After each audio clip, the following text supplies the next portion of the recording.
আসসালামু আলাইকুম রহমতুল্লাহ। আমাদের যারা ওমানে বাংলাদেশি প্রবাসী ভাই বোন রয়েছেন, এই নিউজটি আপনাদের জন্য জানা অত্যন্ত অত্যন্ত জরুরি। বিশেষ করে যারা দূতাবাসে যাওয়ার ইচ্ছা করেছিলেন, আপনারা কিন্তু যাবেন না, কেননা দূতাবাস লম্বা সময় ধরে বন্ধ থাকবে। 1-2 দিন নয়, টানা 4 দিন বন্ধ থাকবে। কেন বন্ধ থাকবে? ইতিমধ্যে দূতাবাসের পক্ষ থেকে একটি বিজ্ঞপ্তি দিয়েছে, যেখানে বলা হয়েছে যে আগামী দুর্গাপূজা উপলক্ষ করে 1 অক্টোবর এবং 2রা অক্টোবর রোজ বুধবার এবং বৃহস্পতিবার দূতাবাস বন্ধ থাকবে। এটা ছিল তাদের সরকারিভাবে ছুটি। তবে রাষ্ট্রীয়ভাবে, ওমানের রাষ্ট্রীয়ভাবে যেই ছুটিটা রয়েছে সেটা কিন্তু শুক্রবার এবং শনিবার। তো বুধবার বৃহস্পতিবার তো এমনি দুর্গাপূজা উপলক্ষ করে তারা ছুটি দিয়ে দিয়েছে 2 দিন। এর সাথে সাথে ওমানের রাষ্ট্রীয়ভাবে যে ছুটি শুক্রবার শনিবার, এই 2 দিন মিলে টানা 4 দিন কিন্তু বন্ধ থাকবে। এক কথায় বলতে গেলে 1 অক্টোবর থেকে নিয়ে 4 অক্টোবর পর্যন্ত দূতাবাস বন্ধ থাকবে।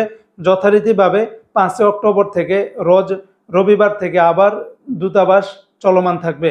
তবে এই বুধবার এবং বৃহস্পতিবার যাদের ই পাসপোর্ট করার এনরোলমেন্ট বা শিডিউল ছিল, আপনারা এর পরবর্তীতে যাবেন, অর্থাৎ 5 অক্টোবরের পরে থেকে নিয়ে পরবর্তীতে সময়তে আপনারা সেখানে উপস্থিত হয়ে আপনাদের যাবতীয় সকল ধরনের ই পাসপোর্ট এবং অন্যান্য সেবাগুলি আপনারা নিতে পারবেন। তাই যারা আমাদের বাংলাদেশি প্রবাসী ভাই বোন যারা আপনারা দূতাবাসে যাওয়ার ইচ্ছা করেছিলেন, প্লিজ পরবর্তীতে যাবেন।